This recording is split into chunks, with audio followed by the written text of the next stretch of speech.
Hi, you entrepreneurs out there. Today we have a great one. We have Cody Smith. He is a personal trainer. He works with high school kids, professional athletes. He works with an assortment of people, golf, basketball, baseball, you name it. He's probably worked with them. Welcome to the road to growth, success of an entrepreneur. We've raised the bar. Learn firsthand from successful business owners and create your own path to success. I'm going to show you how great I am. It's time to hit the road to growth with real estate agent Vinny SD. Hi, Cody. Thank you for joining. So we have a personal trainer here, Cody Smith. Yes, very nice to meet you. Thanks for having me on here. Thank you. So, Cody, you have a kind of an interesting story. You were an athlete. You started multiple sports in high school, multiple sports in college, and then overseas. Yes, correct. So in high school, I was a football, basketball, baseball player. In college, when I was going to play collegiately, I was basically kind of going back and forth whether to play football or baseball. Kind of had a big senior year, and that's kind of what kind of pushed me into going to the baseball route. And so I went to the University of Arizona to attempt that. After my sophomore year, I kind of stepped away from the game completely, and then just finished my degree in marketing, and then kind of found myself back in football cleats after college, after kind of getting into a developmental league here in San Diego, and then that's kind of where it all started for me as far as going overseas and doing all that. So no, it's impressive. Just just talking to you for a short moment, just hearing how you tried out for the Lake Elsinore Storm, right? Mm-hmm. That's what it was. Yeah. And then you played overseas in Norway and played in Germany for 5 years altogether? Yes, 5 years total. Okay. So. Yeah, and took all that knowledge base, came back to San Diego, and was doing training. Yes, correct. And so you've trained football players, soccer players, golf athletes. Yep. Golf athletes, general fitness athletes. I know I've even worked with a couple fighters, just kind of working on conditioning and stuff, kind of maintaining that.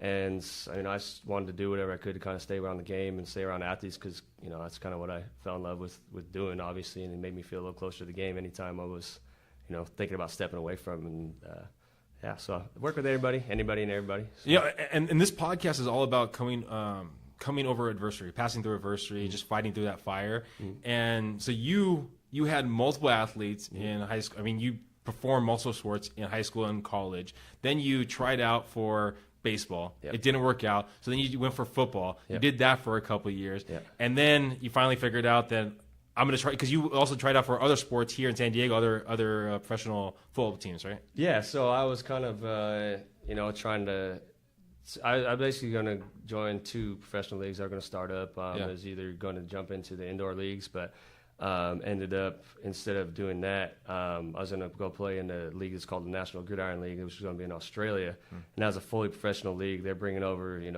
top-notch college coaches, some ex-NFL coaches, ex-NFL players, some top talent from all around the world collegiately. And basically 3 weeks before we were supposed to go out, they pulled the rug under it, and then we kind of got stuck, just not sure what I was going to do next. When that kind of happened, then I kind of figured it was probably time to just go to the next chapter. Well, I kept staying in shape and kind of reaching out to some of these leagues locally, and now kind of that kind of led me into the training world. And that was so it was about 2016 is when that league kind of crumbled and never took off.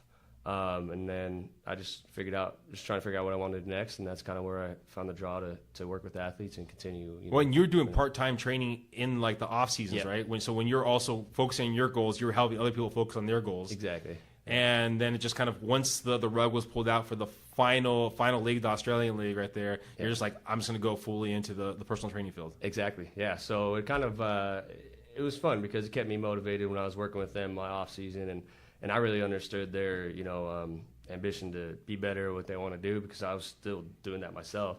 So, and I think that's kind of what made it a lot of fun for me because I could really connect with everybody. So, understand their struggles, and especially with a lot of the high school players that kind of were trying to figure out which direction to go or getting really excited about a team, and all of a sudden the coaches stopped calling, or, the recruiting process didn't go the way it's supposed to go. Just being able to be there and be like, hey, look, like, it's going to happen, just kind of keep pushing, and just having that constant communication with athletes, and then kind of, really, I don't know, I just fell in love with it, and I could really relate with them, connect with everybody, and that's kind of why as soon as I was done playing, I just felt comfortable transitioning to this full time, just because, You know? Do you think it gave you an advantage because you've been able to come over adversity and like some sports that you tried out for didn't really work out to that level, and then you try another one, and then try another one. It's like, do you think that helped out with your coaching, with your personal training? I think it totally did, especially because a lot of times, you know, younger athletes or anybody really wants to know, you know, well, what did you do? You know, like what do you? Yeah, they want to see that you actually have some. Yeah, exactly, and you know, and it helped me just kind of, you know, I guess qualify myself with you know, their expectations and their drive to, you know, okay, well, you know, Coach Cody, you know, he's been through it. Like, he kind of went a different route than he originally planned on, and he figured it out. I could figure it out, and I think that definitely helps them because they want to see that you've been through adversity too. They don't want to see somebody that's just had it so easy. Yeah. And because then you just feel like, oh, you don't understand what I'm talking about. I'm like, well, you know, I do. What kept pushing you to actually go to the next step besides maybe say, you know what, forget it, I'm done with it. I'm just gonna have some bombs and watch some Netflix. Like, what kept pushing you, driving you to keep fighting? Yeah, I think the biggest thing was just I don't know. I feel like I missed out on something. I always loved football. I was probably more, you know, I just grew a little late. So I put on 3 inches in college and put on weight and you know, 30 pounds my freshman year of you know, lean, you know, quality size. And I feel like I was just a year late, and I was just kept going back. I'm like, I know I can do this. I know I can play. Kind of wish you would have held back a year. Something like that, right? But, you know, it was just, for me, it was just like, it was still an itch to scratch. I felt like I could compete in the baseball. I felt like I was watching football, and I knew I could compete with everybody. And I was like, I got to just at least try this, or else I'm going to have it in the back of my mind. I'm like, you didn't even attempt it. So you just knew that there was going to be that you just needed that chance, something that opening, that door to open for you to just fight through it. That was kind of like the idea. That's it. That's it. I just needed one little crack, and then I was going to push through it. And luckily, I got it. I got the opportunity from a coach named Dan Levy. Okay. And he gave me that opportunity, and I just pushed through it and kind of just kept climbing leagues until, you know, basically they told me I was too old, but I still don't feel too old, so I'll keep reaching out to these coaches. So how does your mindset shift from being a player to now actual a personal trainer? So you're fighting in essence for your goal, for your dream, and now you're fighting for someone else's dream, for someone else's goal. How does that mindset change for you? So I wouldn't say it changes. I kind of just find another goal. So for myself that I can kind of push through. So for example, like I was helping coach some of the kids when I'm working on their vertical, and I measured my vertical with them, and I'm like, well, I'm going to try to put on 4 inches in my vertical too. Oh, wow. You know? So I just kind of I try to relate as much as I can to their goal by doing it myself. And I think that's where kind of like my mindset is going to try to, you know, keep trying to make me better and better for what I'm doing and better relating to what they're doing. So I wouldn't say like I transitioned necessarily, but I think the easiest transition for me was just being around them and knowing like they're going through what I've been through, and I'm somehow a small piece that can help them push through that, I guess, if that makes sense. No, it does. And it sounds like it's a very unique way of being a trainer, because from what I understand, the trainers I worked with, most of them are trying to pull you there while you're trying to be in front of the pack and lead them there. Yeah. So it seems like a very unique kind of way of coaching and training. Yeah, and I think that's unique, and I think that's kind of where I'd hope to differentiate a little bit from what I'm doing, from a lot of people are doing, just because before I even, you know, try to have somebody do an exercise or something, I do it myself, or a workout. I make sure I push myself through it just so I know how they're feeling, you know, so I can relate to what they're feeling, how they're feeling, and obviously make sure it works, right? Because I want to make sure that, you know, I mean, they're coming in for an hour, and I have an hour to help them make it better. If they can come 2-3 times a week, maybe once a week, once every 2 weeks, and I don't want to waste their time. So for me, it's just something that I make sure I'm doing it, I've experienced it, and I can better explain it, because you know how it is. I mean, with everything you do, if you don't understand how it feels and how it's going to, you know, progress you, then you don't really know how to explain it even. Have you started, and I know it might be very early in it, but have you ever thought foreshadowing to the future when your body can't take the rigors of what these younger kids are doing, and you can't be in essence, the leader of the group, but you have to pull them, changing the way that you train, coach? Have you started thinking about that yet? Or? Yeah, it's actually funny that you asked me that, because I have kind of started thinking about that just from seeing, you know, other trainers and having their conversation with them, and where they're, you know, they've been doing kind of similar, you know, former athletes and stuff, and their body's starting to feel and break down a little bit. And I try not to really think about it, but I know I'm not, naive to the fact that at some point I'm not going to be doing some of these Olympic lifts that these kids are doing, and box jumps and all this stuff. So I think what I'll just kind of continue doing is be able to improve something else that I can relate to, whether it's mobility, flexibility, or whatever. I can be like, well, I'm 65 years old and I still have better flexibility than you, So just stay one step ahead in some aspect of it. And I think that's really the thing is just like, being, mature enough and smart enough to understand like, okay, well, probably won't be able to jump, 4 boxes anymore, but I'll be able to, have the best mobility in here or be more flexible or do something I can improve on and show them like, look, like I'm still a step ahead of you here. This is how I feel I'm doing it. And then, go from there, I guess. What have been some of the struggles building your own business now? So a lot of times it's a tough industry being just because a lot of it, you're jumping in, not many people know you. And it's really just, it's tough. Like working out, a lot of people are uncomfortable. People want to know. Out of sight, out of mind. Like you don't want to, if you're in bad shape, exactly. You're like, you don't want, Yeah, exactly. So the toughest thing is just getting your name and your image out there for people to be a positive image for people and say, I got to work with him. He's been great. He's been supportive. I've gotten a lot better because a lot of people kind of are like hands off. I can do it myself. Like, you can figure it out. Or I think the toughest thing about starting the business was just kind of just really getting your name out there and proving your product. And that was kind of the toughest thing because there's so many different facilities around, even just the local. How did you start getting your name out there? So I was lucky that I'm a local kid, right? So I grew up in San Diego. I played a lot of sports. And, a lot of the people stay around and, coaching and all that stuff. So it was nice for me because I'd just kind of walk around and I got into high school coaching myself right when I got back too. Just kind of like, get my name out there, meet some coaches, coach some players, stay around the game. Yeah. And that was probably the best thing for me. And then I kind of just started running into more and more people I knew, and they said, okay, what are you doing now? And I kind of explained what I'm doing and how I'm doing it. I said, hey, come check it out. And, if your kids want to come, send them to me. I'll take care of them, and I'll send them back to you better than they were. And so it's been mostly grassroots then, right? Yeah. Not a lot of advertising, anything like that. Yeah. So, I mean, the really only advertisement I've really done is just on, Instagram, showing the stuff I'm doing, Facebook, word of mouth. I put a website up, send some emails out here and there, but it's more just getting out and shaking hands and, letting people know that you're around, and showing them what you're doing. So. And you've worked with a lot of golfers too, correct? Mm-hmm. Right. And so how did that come together? So I was really fortunate to step into that because a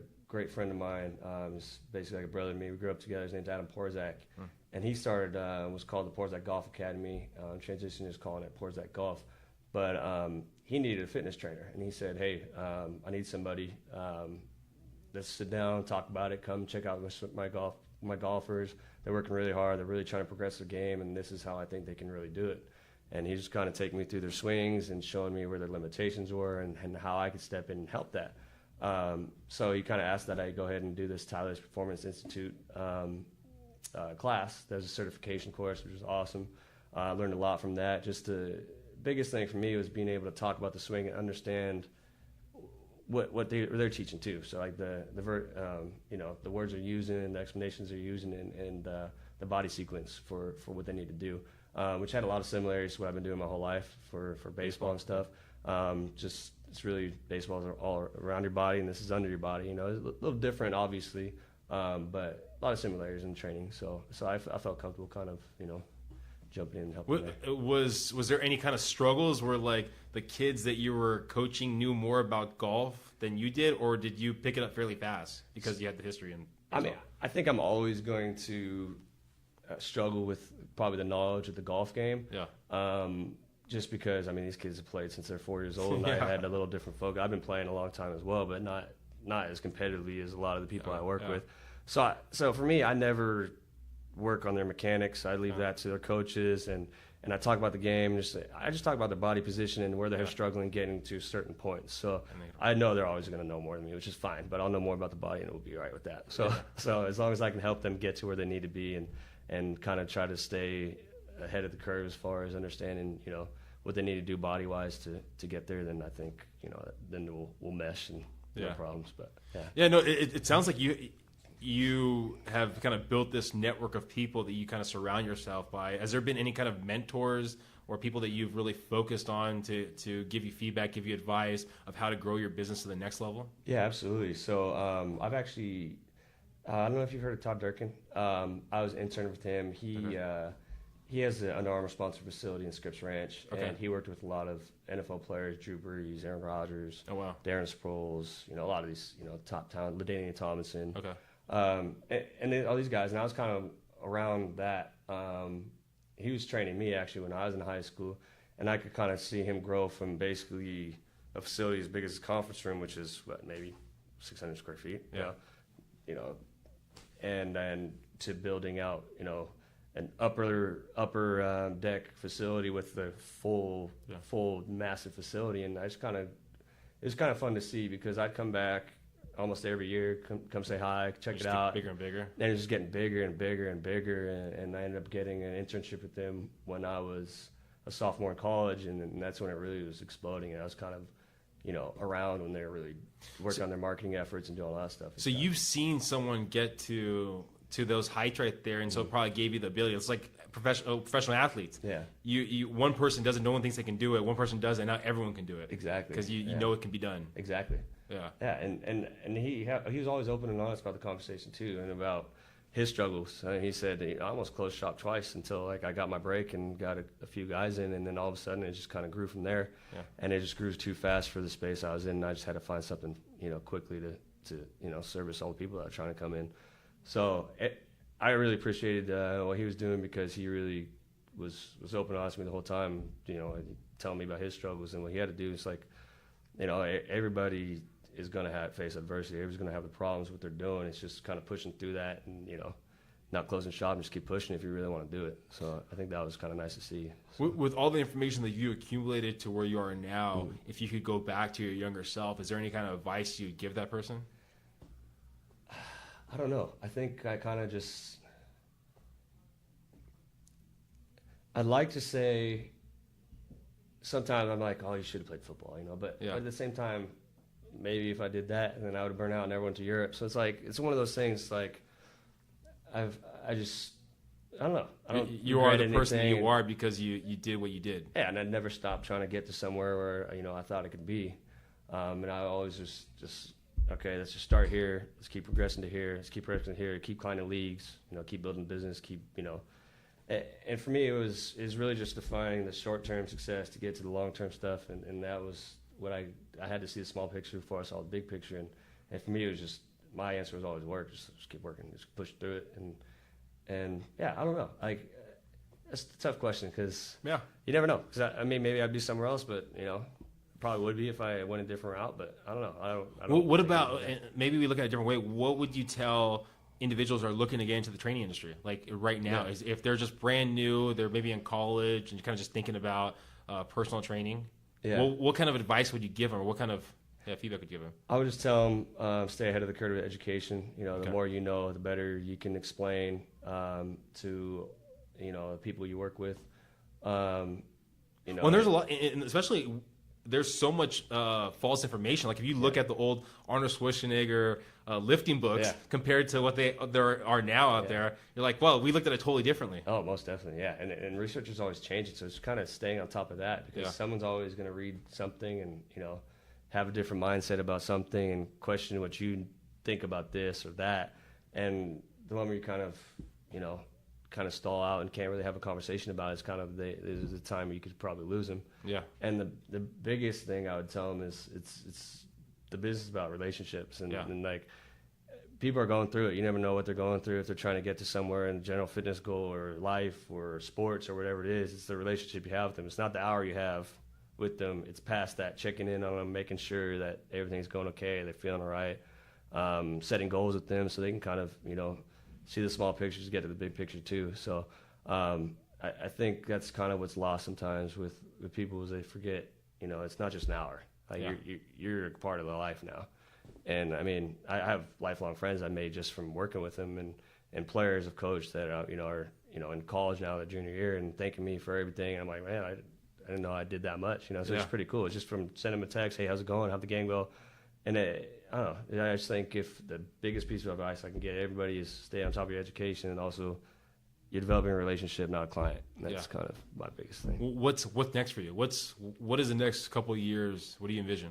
So I mean, obviously, you know, I'm renting space now from a guy that's also been a great mentor for me, Nia, in his facility, and I really want to build my own facility, and he knows that, and he's been helpful with that, and he's been great to kind of see and talk to with all that, and I just want my own place too, just kind of, you know, keep building my brand, keep building my name, keep helping people with the business, and I've also had some conversations with Adam and Porzak Golf and about really building out just a mecca for golf and golf fitness, and also not getting away from the general fitness athletes too. So, you know, big picture, a couple years down the road, I really want my own space, my own, you know, vision for everything, just kind of, you know, be a mentor for someone else that was a mentor for me and kind of help them progress and do it themselves, you know. No, I think that's the funnest part. So yeah, that's great. Yeah. No, so if someone's a prodigy, someone's a young kid, someone's playing football, baseball, golf, any sport, maybe playing even I don't know, racquetball. Yeah, like there that. you go. Hey, how would they find you? How would they